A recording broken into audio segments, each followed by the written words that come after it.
old as Dubrovnik. There are hundreds of myths and legends all about the different histories that take place here. But here, one of the most intriguing ones is the curse of Lokrum Island.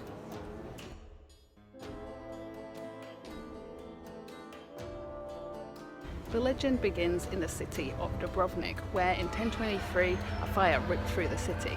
The citizens made a vow to St. Benedict that if he saved them from the flames, they would build a monastery on Lokrum Island. Immediately the fire ceased and the citizens followed through with their vow. They built a monastery on Lokrum Island and dedicated it to the Blessed Virgin. Years later, a problem happened. A French general decided he wanted to kick the monks off of the island and basically empty out the monastery.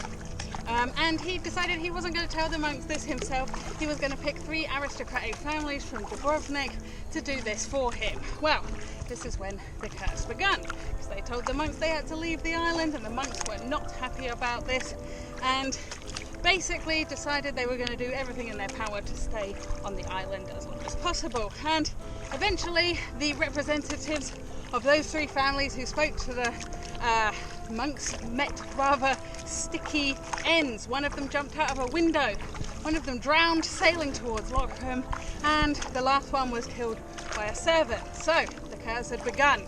Well, the monks weren't going to leave their island without some sort of protest.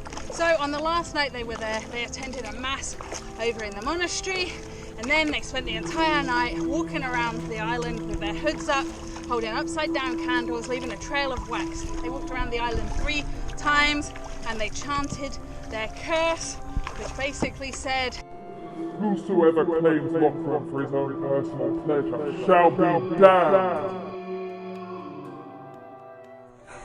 And then the island was discovered by Maximilian, who was part of the Habsburg family, and he found the island not in what you would call the luckiest way.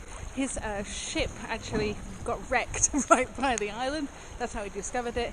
He went onto the island, he saw how beautiful it was, and he decided he wanted to buy it, which we know is a terrible idea.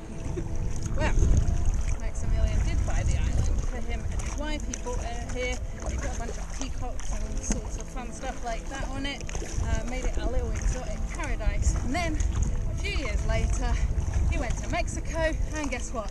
He got assassinated. The curse strikes again. And later on, the island ended up in the possession of none other than Archduke Franz Ferdinand.